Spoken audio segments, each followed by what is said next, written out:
Man your battle stations because the sports generals are on patrol. And finally, we are getting the Boston Celtics against the Golden State Warriors Yes, in the sir. NBA Finals. Yes, sir. Finally. Finally, Yes. man, it's gonna be such a. I'm excited. I'm excited about this Yeah. Okay. So let me say it like this. When it looked like we were first going to get this matchup in 2018, as a Cleveland Cavaliers fan, yes, I wanted the Cavs to go to the finals and play the Warriors again, try and get our revenge. one. Hmm. But from a pure basketball fan standpoint, I wanted to see Celtics Warriors. Yeah, I remember So, you saying that. Hmm. yeah. So, as a Cavaliers fan, I wanted the Cavs to beat the Celtics and go to the finals. But as a pure NBA fan, I wanted to see Celtics Warriors. I'm gonna be candid just as a straight homer, straight Cavs fan. I wanted to see Cavs regardless, and yeah, I know as far as the matchup and you know that part of the game, that would have been better. But hey, man, I'm a homer when it comes to the Cavs. I try not to wear my heart on them sleeve, but sometimes it's hard. No, I trust me. Like I said, I wanted as a homer and as a diehard Cavs fan, I wanted the Cavs in the finals. Hmm. It's it's just hard sometimes, to separate the Yeah. fandom part of it and the analyst part of it. I guess is Hey, how you would say it. hey, I don't have kids, but it's like someone that has kids. You don't have a favorite son or a favorite daughter, but deep down inside, you do. But you gotta display it evenly. So I get it. Or it's like if you have two. It's like if you have two dogs. It's like, yeah, I love both equally, but deep Mhm. down, you actually have one that you love more than the other. Yeah. But anyway, get to sports though. We got a lot to discuss today. So All it right, all is right. finals Thursday. So yeah, man, let's go. Yes, Let's get to it. yes. Game one tips off tonight at 9 o'clock p.m. Eastern Standard Time on ABC from the Chase Center in San Francisco, California.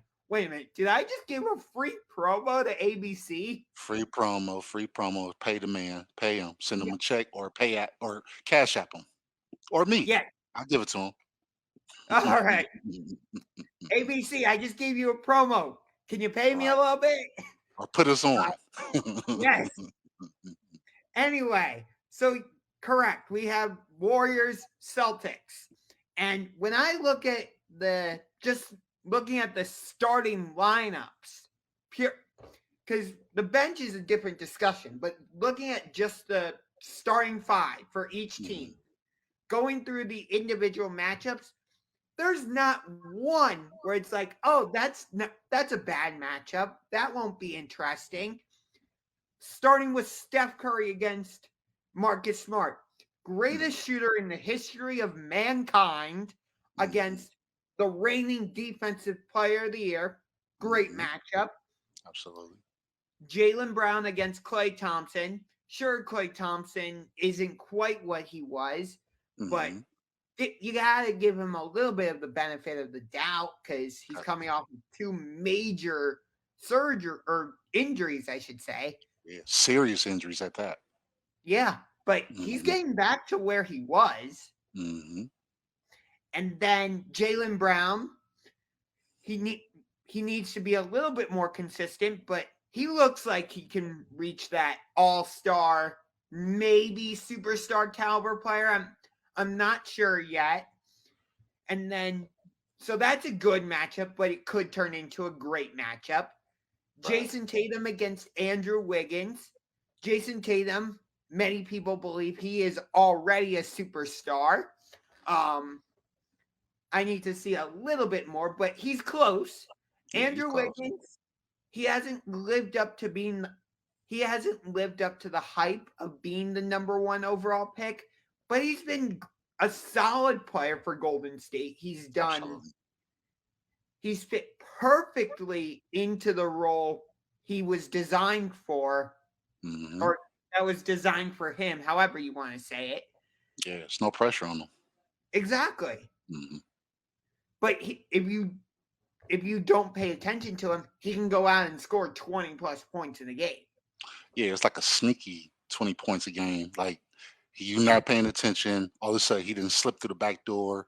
He got a couple of layups, hit a couple of open threes, and now he's at 17 points going into the fourth. So, yeah, he gets quick points. Right. Like, yeah, absolutely. And then at the power forward, so that's a good matchup that could also become great. And then at the power forward position, you've got Draymond Green against Al Horford, two two guys who they don't need to score a lot of points. Like even if they each give you 10 plus points, that's totally fine because if you watch on when they're each playing defense, they're both like, "Hey, switch this." Like this guy's coming on the pick and roll. It's like they're being the quarterbacks of But it's their defense. some like but about Al Horford, it just seems like he's reinvented himself. Going back to the old Atlanta Hawks, Al Horford, where putting up 20 plus points. He's been a very good defender, and having a couple of years off, you can see he's in shape. He's lighter. He's able to be more flexible than in the past. So he's definitely primed for the finals right now, and I'm fascinated to see how he does, man. He's also getting back to shooting the three pointer, which Hmm. with Horford shooting the three pointer, guess what that means? That allows Jason Tatum and Jalen Brown to get to the lane and be like, "Hey, I don't have to deal with a ton of defenders in here. I Yeah, can get a free layup. I can get a spectacular dunk." yeah, and it's very awkward too. The way he shoots, he does that little like he closing his legs awkwardly, like he's trying to dance, and it's just real bizarre, but it goes in. I personally, as a Cavs fan, I used to hate seeing him take them open shots, looking awkward, but hitting them. And his sister used to bicker with the fans, so I'm not sure if she still does that. But Al Hartford, he's definitely playing in a different form now for sure. Yeah, so I would say that's a good matchup. I don't think it could become a great matchup, but I would say it's a very good matchup. Mhm. Solid is the best way I would describe it. And And just then because it looks like that on paper, like I want to make sure our fans understand. Just because it seems like, hey, I'm a forward, so I'm supposed to technically check this forward, it doesn't work that way. You could see probably within the first 4 minutes of the game, they get a feel for it, see how can we match up with them, and then they usually start to apply whether it's people from the bench or they switch their position, like Draymond Green specifically. I could see him probably switching up to go against Tatum or them rolling double teams. Is This is the chess part of the game, where it's that first game of the series. What are we going to do? How are we going to combat this? right. And then at the center position, you have Robert Williams against Kevon Looney. Yeah, That may not be like not sorry. Now these guys aren't household names like a Steph Curry, like a Jason Tatum, like a Draymond Green, like a Jalen Brown, but they excel in their roles. Again, yeah, kind of similar to Draymond Green and Al Horford. They don't have to score 10 plus points in a game to have an impact. Like they can be more of the rebounders. Not to say they shouldn't look to score, because absolutely they both should. But I would say that would be secondary compared to the impact they each need to have on the boards. yeah. They don't. They definitely don't have to be scorers. But if in the event that they do score, let's say 12 plus, that usually means that their team is doing fantastic, and they're probably winning because you rarely expect for them to be the scorers or to get those points from them guys. But if they're shooting great, lights out, usually it's typically a blowout. Yeah. Um and then you look at the bench as you kind of referenced earlier, For Boston, you've got Peyton Pritchard who can come in and give you some solid minutes, and if he gets going, he can light it up from 3-point range. Grant Williams, he's good. I think Grant Williams could be a bit of an X factor in this series because Golden State's going to bring in Jordan Poole at some point. Is that Hmm. when Boston goes to Grant Williams? Like, is Ime Udoka going to match Grant Williams' minutes with Jordan Poole's minutes? Yeah, that's fascinating. And Williams, he's a high energy guy. For Cavalier fans, he's kind of like their Virgil. That I'm gonna give you all my energy. I'm gonna lay it all on the court, but I'm gonna contest every single shot. I'm not gonna take any plays off, and I'm gonna irritate the opposing team, and I'm gonna really get under their skin. So it's gonna be fascinating to see how they apply Williams to go to state. But again, it's the first game. I usually take the first game with a grain of salt because it's kind of hard to dictate how the series is going to go. But usually, you get a clue on how these matchup pieces are going to start to form throughout the series. Right. We'll get to our series predictions later about who we think's going to win the series and how many games it's going to go. But I'll give you a bold prediction right now. Okay. There will not be one blowout in this series. Not one. Oh, Eh, I'll take that. I'll even I- take it a step. I'll take it a step further. Not only will there not be a blowout, every game is going to be decided by 10 points or less. well, some would think if it's in the 10-point stretch, that's kind of a blowout. I would think because normally what that signal is, we've been blowing you out. Our bench is in. They probably didn't gave up about 7 points, so now you can close it at 10. But let's say, just for the sake of this conversation, let's just say like 5 points or under. I would say that's Okay. not a blowout, Okay. Fair and enough. I'm taking an under. I'm taking under all day because the way the league has been going, all playoffs. Hell, I'll take it back to last season. It just seems like it's so lopsided. You never really have close games anymore. A team will be getting blown out. They will wave the white flag, and it's like they live to see for the next game. But I disagree with that approach. But it just seems like that's the makeup of the NBA now. Hmm. That's a fair argument, but I mean, yeah, I know how high powered offensively Golden State is, but here's my thing. Boston has not seen a team with this high powered of an offense so far in the playoffs.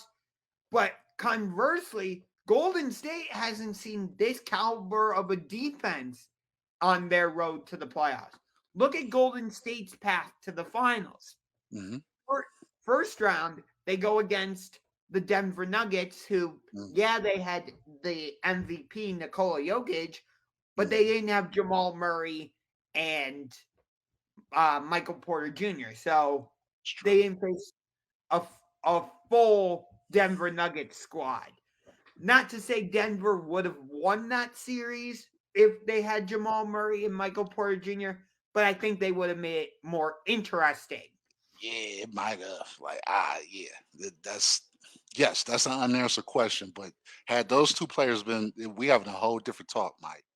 Right. You know, And then in the second round, Dylan Brooks essentially gets suspended for 2 games because he got ejected from the one game and then he was suspended for the next game. And then they were essentially without John Morant for the final 3 games. right? So, And some would say the Grizzlies. Now, and I'm glad you mentioned that because I think the Grizzlies, like as far as offensive power is concerned, they were equivalent or if not better than Boston Celtics offensively. Defensively, they also play defensive basketball. The coach comes from the San Antonio Spurs, Taylor very popular Jenkins. system, and they play a lot of team defense and a lot of zones, picking up the perimeter. And overall, as a team, I think they were more equipped to beat the Golden State if any team was going to beat them. But Golden State, I mean, Memphis probably would have a different answer for you, say versus the Celtics. But I understand where you're going with Yeah. And then Dallas in the conference finals, basically all they had was Luca. it. And Hmm. Golden State was like, yeah, whatever. Hmm. So Dallas was lucky to win a game in that Man, series.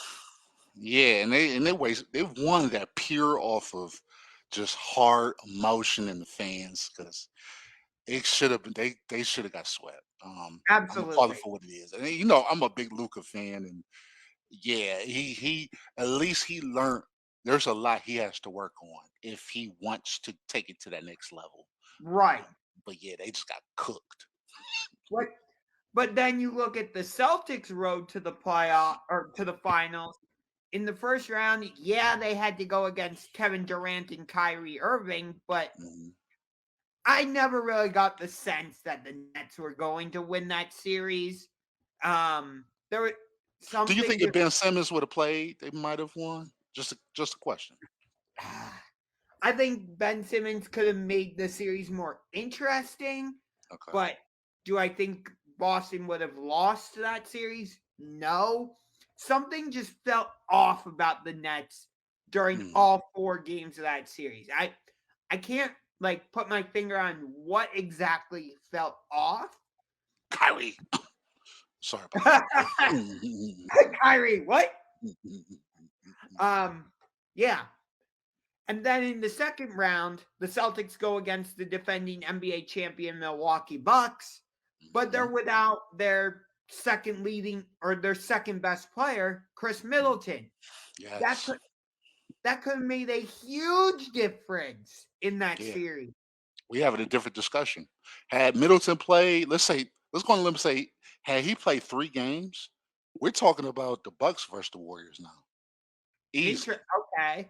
Mm. And then in the conference finals, Miami, they basically only had Jimmy Butler because Tyler Hero was in and out of the lineup, Kyle Lowry in and out of the lineup. Even Jimmy Butler was in and out of the lineup. So they were hobbled.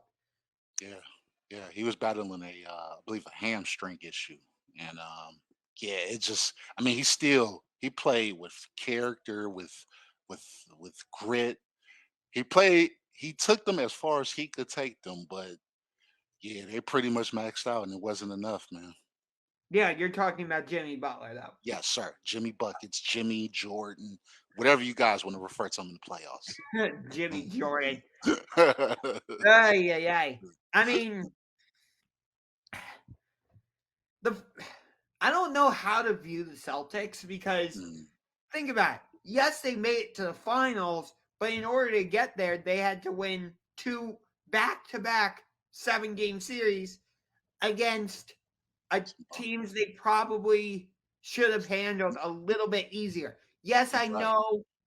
I know Milwaukee still had the Greek Freak, and I know they still had Bobby Portis, Brooke Lopez, and Drew Holiday, and a few others. But still, the Celtics should have been able to handle them I in agree. yeah. Like they should have. Like no, seriously, they should have won. It was like you're supposed to. If you are an elite team in the NBA, if you are playing for a title, you're supposed to win the. Okay, Milwaukee only has one player, so okay, we should be able to win this decisively. Or Miami is hobbled, we should be able to win. But even though those were the cases, it seemed like those were struggles. Like Boston to win, and I'm just going off the limb, but I think Boston won probably 90% of the quarters against the Heat. Yet it was a 7-game series, and in the quarters they didn't win, they got like torched. Like doesn't even make sense losing like 20 by 26 points in third. So Boston, they tend to take their foot off the pedal when they shouldn't, because I don't think they're good enough to do that. But you can't do that against Golden State because you take your Absolutely. foot off the pedal, you getting ran. Oh yeah. Um, Boston is in the finals for the first time since 2010, but they're looking for their first championship since 2008. If they can get it, it would be their 18th in franchise history, which would break the tie with the LA Lakers for the most in the NBA. Warriors are back in the finals for the first time since 2019. They are looking for, I believe, their seventh NBA title, if I remember correctly. Not the seventh. I'm thinking it was their fifth. They won one with Rick Barry, and they won four with the recent guys. But I think I'm they're looking it up right now. The okay. Warriors have six titles: Six. Okay, six. Okay. 1947, Oh, 1956, wow! I didn't know the NBA was around that time. All right, 40s. 1975, 2015, 2017, and 2018. So, yes, this would be their seventh title. Okay. Okay. All right. Well, hey, we learn something every day. Get better Yeah. every day. Hey, it, most people agree, though. If Klay Thompson wasn't injured for most of that Raptor series, I know he played in the 2019 finals, but you could tell he was injured. And if Kevin Durant was fully healthy, Toronto doesn't win that title against the Warriors. Golden State runs them out of the gym. But check this out, and this is something that I text you about with Steph Curry. It seems like every single time we get to the finals, he's not the same guy that we got accustomed to and grown to know. He seems to not shoot as good from 3 point. His 3 point percentage dips. He has a lot of turnovers. He takes a lot of bad shots. I mean, he always takes bad shots and usually makes those, but it's more magnified in the finals. And I tell you, I think that he has a lot to prove this finals. Like, yes, I've won MVP regular season awards. Yes, I have rings. Yes, we all know I'm probably one of the best shooters to arguably ever live. But I need to get an NBA Finals MVP because that's the only thing I'm missing. So you're on that train also that Curry needs to get a finals MVP. I think that I think it helps his legacy, but I don't think it hurts it, if that makes sense. Meaning he don't have to win the award, and he's still the greatest to shoot ever. He still has his rings. Hell, if he don't win MVP and someone else, like let's say Looney or somebody gets it, that's another ring. So it's not going to hurt him per se. But as far as want to be considered the greatest at what my position was, if you're playing NBA 2K and you want to play the all world team or the greatest NBA team, if I want to be on the court, I probably need to win this MVP just to add to the mental piece. Right. I'm just looking something up super quick. Hmm. Kobe has 5 titles. So if the Warriors win, Steph would have the same number of championships as Kobe Bryant. Wow. Dang, I thought it would have been four. So it's five. Sheesh. Yeah. Time goes by. Wow. Yeah. So, man. Yeah. And like I said, and I know earlier earlier this year, you told me that he had a lot to prove to cement his legacy because you Yes. don't really you put an asterisk by the Kevin Durant rings. Correct. And Right. and Yeah. you can put an asterisk by the 20.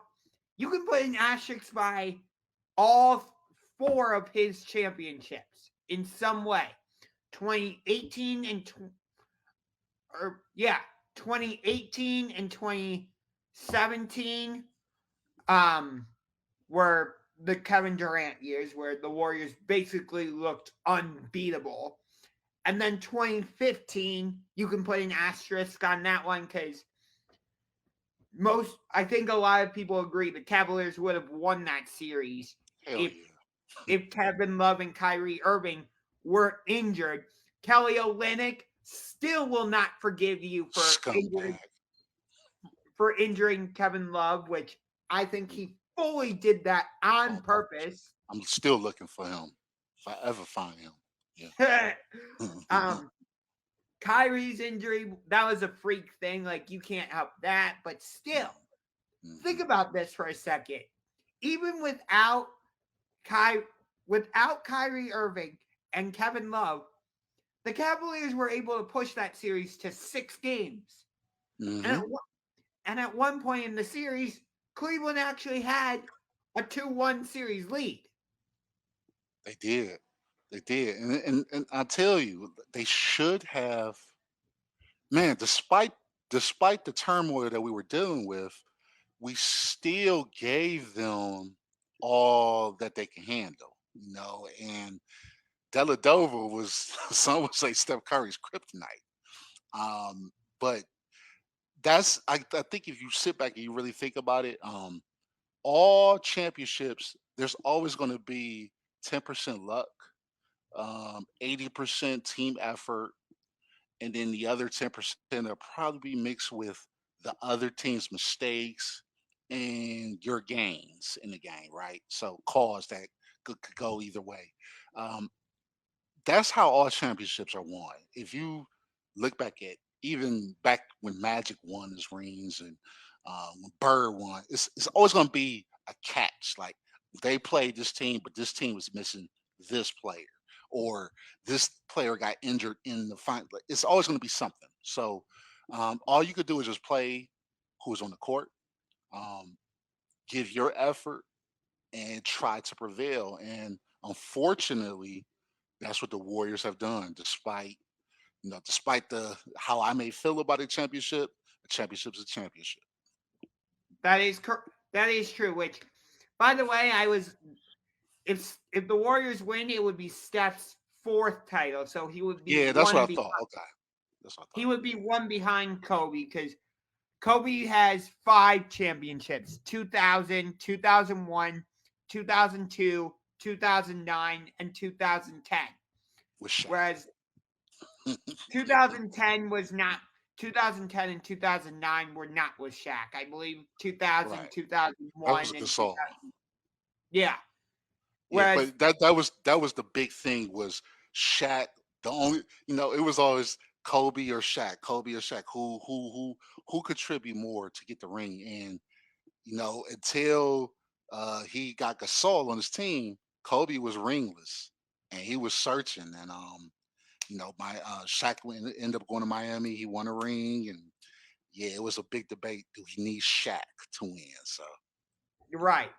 uh, Yeah, because the Warriors in Steph's time have won the title in 2015, 2017, and 2018, as we right, have mentioned throughout right, the show. right. Um, so which matchup, whether it's an individual matchup or whatnot, which matchup are you most interested in for the series? Is it Marcus Smart against Steph? Mm. No, actually, you know what? It's going to be a little unique. Jordan Poole. I wonder if when Jordan Poole comes to the game, and once we get, let's say, the game three, is Marcus Smart going to be assigned to him? Because throughout this playoff run, Jordan Poole honestly has been the energy guy that the Warriors have needed. He's hit those open shots. He's been selfless. He's did everything that they asked him to do. He's taken a lot of hard charges. He always seemed like he always taking a charge and end up getting it. But Jordan Poole has been low key, probably one of the reasons why the Warriors are in this position in the first place. So I wonder if Boston adapts to it and say, you know what? Poole is the one that's getting these points, these back shots, these open threes. We need to focus on him because Clay Thompson, he's going to get his, but he's not as agile as he used to be. Curry, he's going to be running around. We don't really want Marcus Smart following him and getting tired. So we could let Jalen Brown or someone probably handle that task. But Jordan Poole is the most important element. I think if the Warriors are going to win a championship, it's all going to be on Poole. So are you saying there's a possibility Jordan Poole could win Finals MVP? Man, you know what? I mean, Iguodala won it, despite LeBron scoring 40 points a game, which is weird, right? Yeah, I could see Jordan Poole if Steph Curry doesn't get the MVP this year. I could see Jordan Poole potentially getting that award for sure. He's been extremely important. Like, think about it. Memphis smoked them by 50 points. Okay. The only athletic person that the Warriors had that could match up with their speed, their smartness was Jordan Poole. And to take a step further, Jordan Poole, he wasn't a kid that got drafted right out of school. He decided to go to the D League. So he used a different approach. And you could see he's been playing with grown-ups since he's left high school. So, man, Jordan Poole, he looks good and he looks like he's going to be a problem for years to come. Mm. Yeah. So, do you agree with the sentiment that this is like the third integration of the Warriors? Unfortunately, yes. Yeah, and guys, I have to be real with you because if I'm not real with you, you won't respect what I'm telling you. But the Warriors is here for years to come. Wiseman, who was the second pick in the draft last year, he hasn't even played yet. So what's going to happen once he comes? Right? He's a wing. He's a stretch wingman, like a power forward. They have an arsenal. They've drafted good. Some would say they tanked. I think they tanked when they end up getting Wiseman, but they got Wiseman and Poole that same draft, I believe. Um, they have an arsenal, and if they really wanted to target a top tier player in the NBA now, they got the assets to do it. They could trade one of the young kids and they could Mm-hmm. potentially target them. Like they did a hell of a job in their front office, man. They're set up for at least a good 5 more years Yeah. after today. Yeah. Yeah, I would agree with you. Um, they also have Moses Moody, who's a young guy. Yes. Yes. Jonathan Jonathan Kuminga. Yes. Maybe he sees some time in this series. We'll Hmm. see. They've got Bielitsa, who when he gets in the game, he can contribute. Hmm. Don't know how much we'll see of Bielitsa in this series. Probably not very much, but you never know. I'm not Steve Kerr, Gary Payton which Jr. too. yes, Gary Payton Jr. Yeah. They He could loaded, be man. back from his elbow injury. He's supposed to be actually. Trust me, I know all about elbow injuries. Mm-hmm. Yeah, There's a man. scar. I don't know if you can see it, but there's the scar to prove it. It's a war Plate, wound. yeah, plate and 7 screws, I believe it is. Yeah, it was Wow. bad. Yeah, man. They are loaded. They have youth. They've drafted good. They have dealt with their contracts great. They're set up, man. And it made me look at the Cavs like, yes, finally starting to see the development of our young guys, but ours just happened, right? Whereas this has been years in the making for the Warriors. And man, they ran great. You could see it. Yeah, I believe Steve Kerr won the title in his first year coaching. Let Yes, me he did. double He check. did. He did. Yeah, in May 2014, Kerr received his first head coaching job with the Golden State Warriors. Mhm. Um, yeah, so he won a title in his first year with the Mhm. Warriors. Guess what? This is Ime Udoka's first year with the Boston Celtics. Mhm. He said, Coincidence? mhm. Is it a coincidence that these two are matching up in the NBA Finals?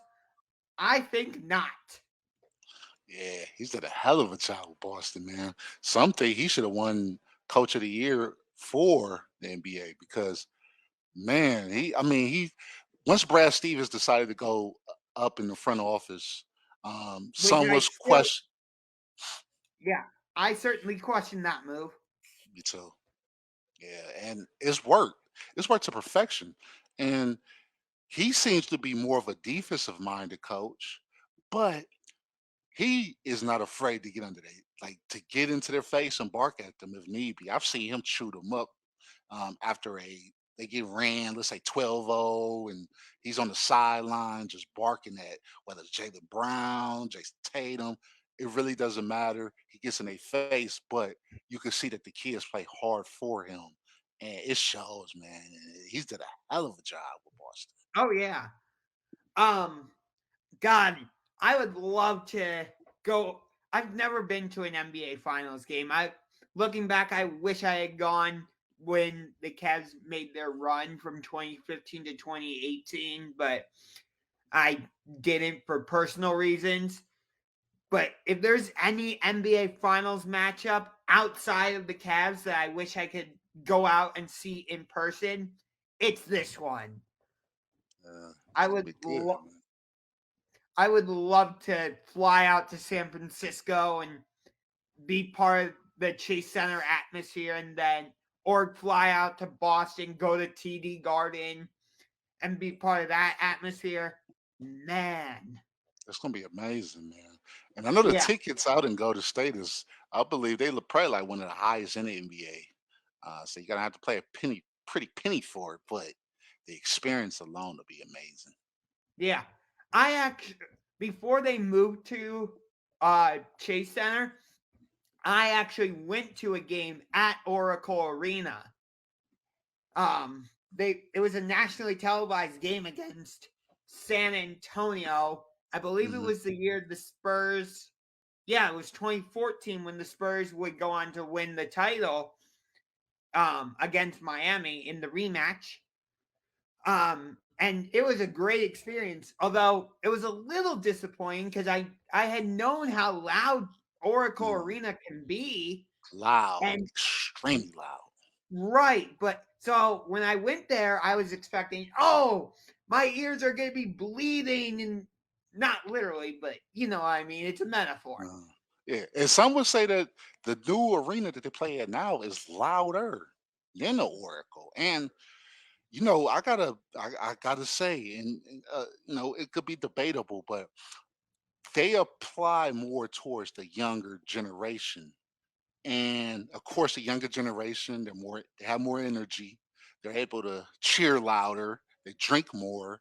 So it's a little bit more of a circus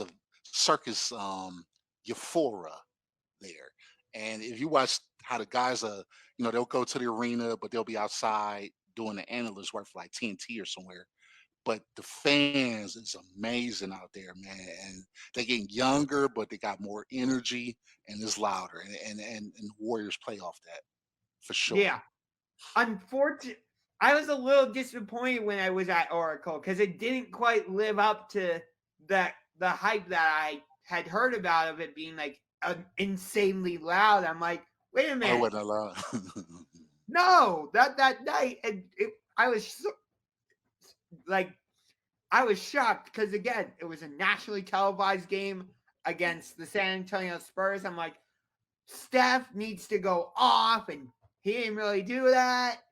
What's the So loudest place you ever been to? probably Toronto, Yeah. actually. Yeah, it Yeah, looks it do look vibrant there. Yeah. yeah. When it was still called Air Canada Center. Of course, now Hmm. it's called Scotiabank Arena or whatever. Hmm. Do you think that Actually, plays a role though? Like as far as how many decimals it is and how loud? Do you uh, and the reason and just before you answer, people will look at a game and they'll be like, okay, if you're used to playing and the crowd is loud when you're at home, and then when you go on the road, it's still the crowd is going to be loud. Like, how does that impact you as a player specifically with the yeah, loudness? But yeah. yeah. Well, no, crowd noise is a huge factor. Not just in the NBA, but if you look at like Arrowhead Stadium, Mm, and Century, or I'm sorry, it's not called CenturyLink Field anymore. It's called Lumen Field. mhm. they for there was a period of time where they were trading the record for the world's for the loudest outdoor stadium. Mm. Um, And that's the so Seahawks for those that's tuning in. Seahawks is in the Kansas City Chiefs. But yeah, yes, yeah, they were loud as Arrowhead hell. Stadium is the Kansas City Chiefs, Mm. and Lumen Field is the Seattle Seahawks. Shout out to a fellow YouTuber and big time Seattle Seahawks fan, Nordcam. Can't wait to work with you next year when the Browns go up to Seattle and play the Seahawks. Hopefully, I can actually get out to Seattle and go to that game. You better, I would. you better. you, you better, because we're gonna not only we're gonna cook them, but we need you to be live at Century Field to give us this update. So Hey, you better. I'm trying. Um, quick side note. I guess now we're transitioning to the Browns in the last 20 minutes of the show. But as you know, I have my own YouTube channel. For a few years now, I've been trying to do a video collaboration with an opponent's fan, YouTuber, blogger, etc. for every game on the Browns schedule. I've gotten close the past couple seasons, but due to outside reasons, haven't been able to do it. It's going to be tough this year, but I'm going to try and do it. And moving forward, I'm going to try and do it. So Need this to. year, I've already got somebody lined up for the Panthers. Got to find somebody for the Jets. And I'll go through the rest of the schedule and try and find people to do video collaborations with. Um, so that's fun. And you got me inked in for the chart. Even though we all know I'm Browns. I'm always Browns, but my favorite player happens to play for the Chargers. So, I would step in and try to be biased for that game. Okay. So ink me in Um, for that one. yeah, we can do that. But I will also try and find an actual Chargers Yeah, fan as well. yeah, I would prefer that, but I'm prepared. Hey, I'm not dismissing you. I'm not. I'm not. I'm I don't not want to be turning. on air doing that though. So good again, try your hardest because I hate when I have to be um real in front of the camera, but you have to. I don't want to root for the Chargers. I don't even want to have that type of that tough talk with my friends when I get off the camera. So man, try to Yeah, find I know what you them. mean. I know what you mean. So, actually, I have a question for you about the Browns. Sure. So, Sure. obviously, the Baltimore Ravens, Cincinnati Bengals, and Pittsburgh Steelers are the Browns' biggest rivals because they're division rivals. Right. Um, of the three, personally, I find the Ravens to be the biggest rival for the Browns. But Mhm. outside of the AFC North, just looking at the AFC, who would you say is the Browns' biggest non AFC North rival? Or, Hmm. and if you don't think there is one, who do you think has the best chance of becoming the Browns' biggest non AFC North rival? That's a Does good. that That's make a sense? hell yeah. That's a real good question. That's a SAT type question. Ah man, I guess the Buffalo Bills, right? Because we both know the Buffalo Bills are going to be here for years to come. We also know that eventually, in order for you to get to the Super Bowl, the road has to go through Buffalo. We eventually going to have to see them.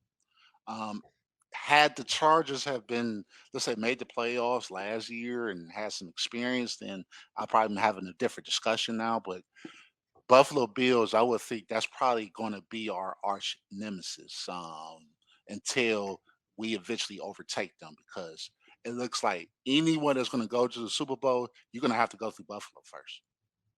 I'm surprised you didn't say Kansas City. Mhm. Yeah, it's just it seems like they've reached their ceiling. So I honestly I don't see the Chiefs getting back to the Super Bowl at least within the next 3 years, and then by that Yeah. time. Kelsey will be older, and I think they've reached their ceiling. And like we said a couple of shows ago, I barely have them. They may, I mean, they're going to miss the playoffs, I think, but I if they agree. was to make it, they might get a wild card. But yeah, it's the league. You only have a couple. Your window is only so big in the NFL, and I think that their window, they've climbed out of it. Okay.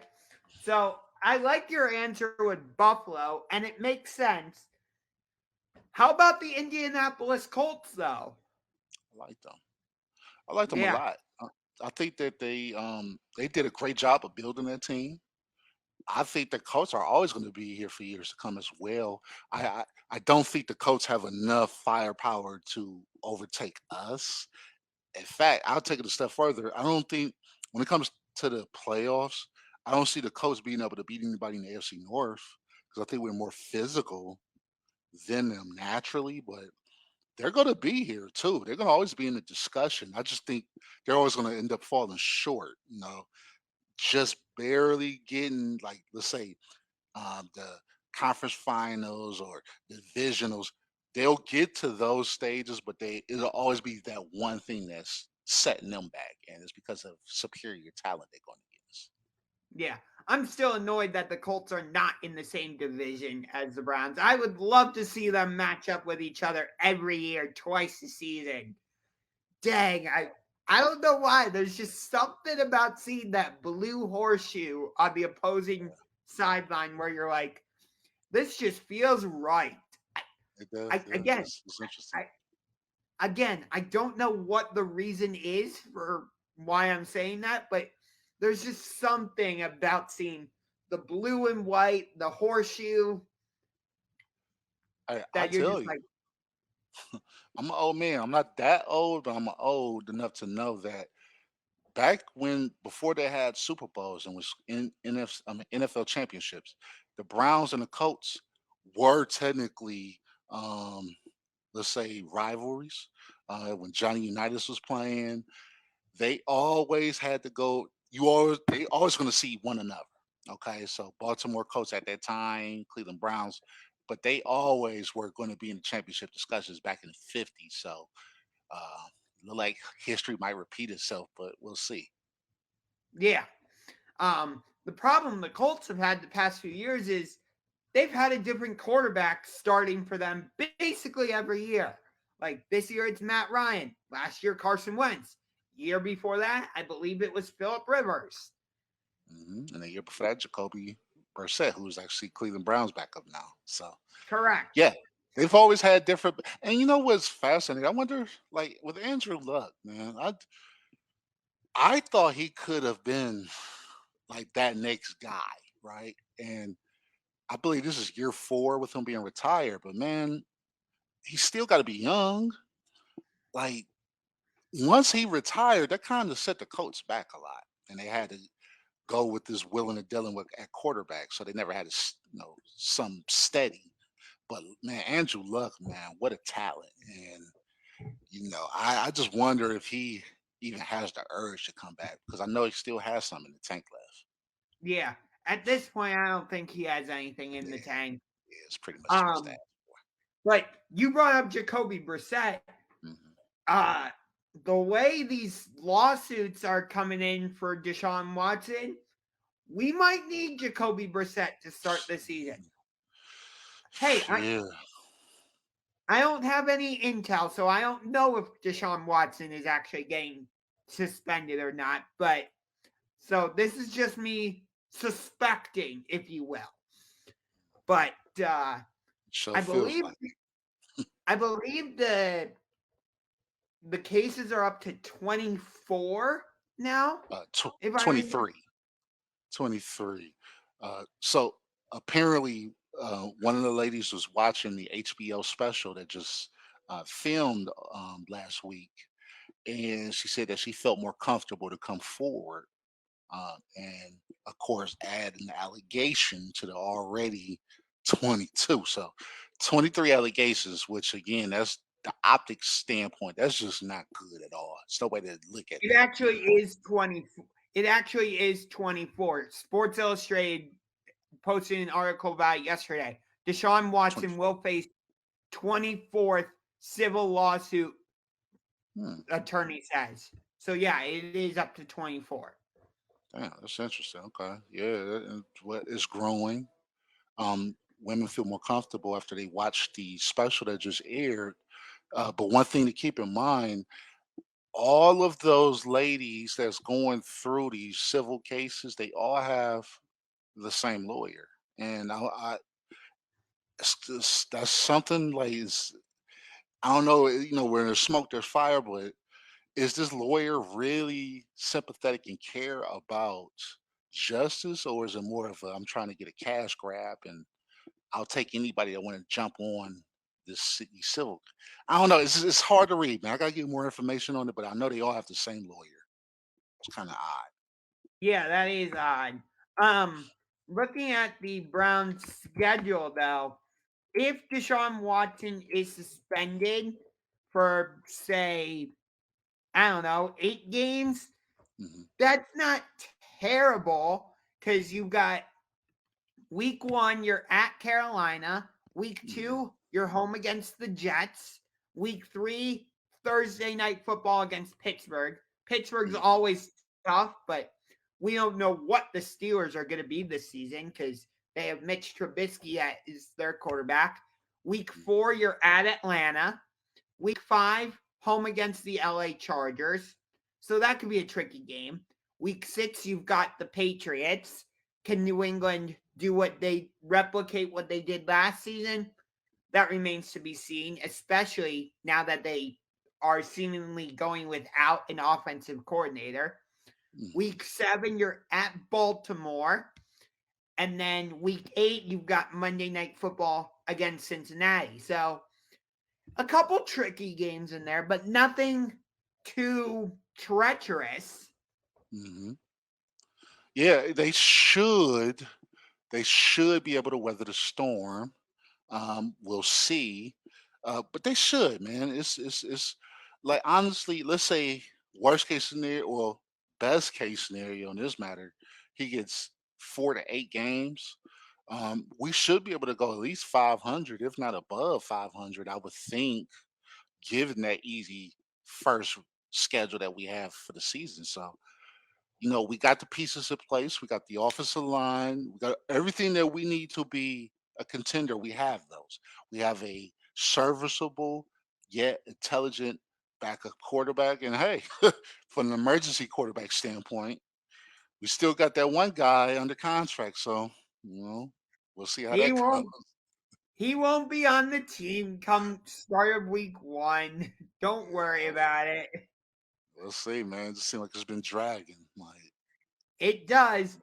At this point, though, I wouldn't be surprised if we hold on to him until training camp. And of course, again, we're not hoping anybody gets injured, but it's bound to happen. Somebody's starting quarterback is going to get injured, and then that team will come crawling to the Browns and being like, "Hey, we'll make a trade for number 6." how about this though? Let me ask you this question: what if? Because I know the league is trying to put it. The league is trying to have a decision made this month. So let's hypothetically say the league say, okay, you know what? You're suspended for the whole season. Do you think Baker would be open to playing this season, this final season, or you think that's just that bridge has been burnt and Yeah, torched? I think that bridge is charred to a crisp. Right. Okay. But that's how it's potential that that can happen though. And man, I mean, I would just think that Baker could use that as a way to increase his stock. Because I know this got to hurt his pride. Nobody even is looking for him. Right. The I can't I can't get over the fact that the Seattle Seahawks are willing to go into the season with Drew Lock and Geno Smith as their starting quarterbacks It's over crazy. Baker Mayfield. That's crazy, ain't it? I shouldn't I shouldn't be laughing about it, but I can't help it. It's hilarious. No, it is though. And it's okay to laugh about it because, like, it's man, he has contributed to this, and for him to not think so is irresponsible on his behalf. Like you, it's your fault. If you would have handled this with class, even if they'd have brought him in, yes, my pride is hurt as a man. Oh man, like y'all gonna really do that? But I'm gonna show y'all that you're wrong. I'm gonna show y'all wasting y'all money on him because I'm the number one pick. And it's in some people, but then some people just don't have that competitive nature in them. So it just seems like that's one of the many situations. Yeah. So we got about 5 minutes left in the show. So we're about to do Therapy Thursday. It can be sports Okay. related, or it doesn't, but it doesn't have to be. I think one time in the past you did a Therapy Thursday about it was either the cops or Yes, traffic. yes, it was. It was. Yes, and I do have, and this one is not sports related, but yes, I do have one to do. Let me flip this. Okay. Yes, I got one that I need to get off my chest. And it's about, oh, there we go. All right. So, yes, I have one I need to get off my chest, and it's about graduations, high school graduations, right? So, my niece, she just graduated from Cleveland Heights. Congratulations. Sade, congratulations, baby. Yeah. So, she Congratulations. graduated. One disturbing thing or trend I noticed is that, okay, when they're doing the roll call for the graduates to say, hey, everybody please hold your applause because everyone wants to hear their name called. And you're still going to have the loud cheers. And my thing is, it's not a sporting event. Who are you trying to out loud, right? Because you're embarrassing the child, okay? Because I've seen like the facial expressions, the families clapping all loud and stuff, and you can hear them, and they're like, they got that. Oh my God, what are they doing? So you're embarrassing the child. You're not going to win any money from being the loudest claps. Okay, it's not like it's a road game or a home game in a sporting event. And I actually seen someone, and this is no lie, and this is at Twinsburg's high school graduation. Someone had an air can, like to make those loud noises. And I'm like, I've never seen it. I had to start laughing. I'm not gonna lie. I heard it. I'm like, what the hell? This is not a soccer game. But we gotta stop doing this, man. I guess where how does this make you feel like a better supporter of your child just because you clap louder? You know, what Yeah. what's your agenda? And it's frustrating because you're embarrassing your child, you're embarrassing the people that are sitting around you. And most importantly, when you watch it on TV, you're embarrassing yourself. So we got to stop this, guys. All right. So for my Therapy Thursday, I'm going to talk about the AEW Double or Nothing pay-per-view. Oh, how did it go? It was insane. I'm not going to run down the results of all 13 matches because we would just be here forever.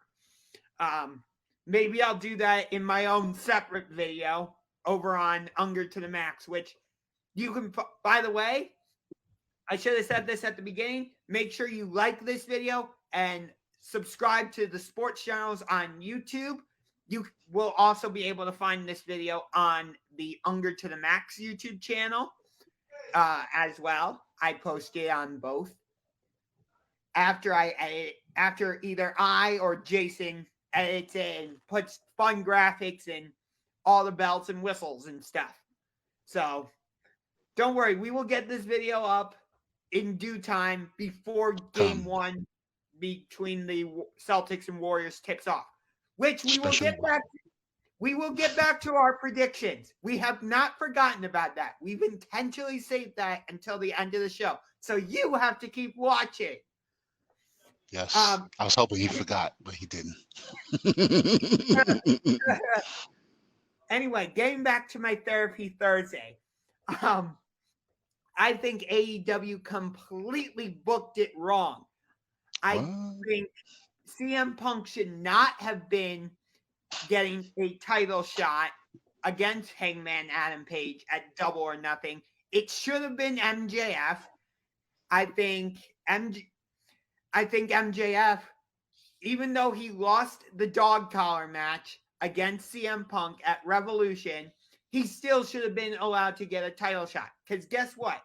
Adam Cole lost a unsanctioned lights out match at AEW Beach Break here in Cleveland, which I regret not going to because I watched it on TV. It was phenomenal, but that's neither here nor there. And Adam Cole would still go on to face Hangman Adam Page for the world title at the Revolution pay-per-view. Well, guess what? Like I said, MJF, yes, he lost the dog collar match, but he still should have gotten the title match against Hangman, and he should have been the one to dethrone Hangman. Now, the way MJF lost that title or that match was because that's when Wardlow formally turned on him because he gave CM Punk the diamond ring. I wouldn't have done that at Revolution. I would have held off on the MJF Wardlow feud until MJF had won the title and had like 4 or 5 successful championship defenses at various pay-per-views or various TV specials. That's how I would have booked it. Okay, now before we go off, let's get to our finals predictions. I am going with the Boston Celtics. 7 games, and the finals MVP is Agent Zero. I know that's actually Gilbert Arenas. That's his nickname. I don't care. Jason Tatum, he wears number 0, so I'm calling him Agent Zero. Gilbert Arenas, please don't sue me. Yeah. No, he's gonna probably be in your DMs. See, he's very provocative. Damn it.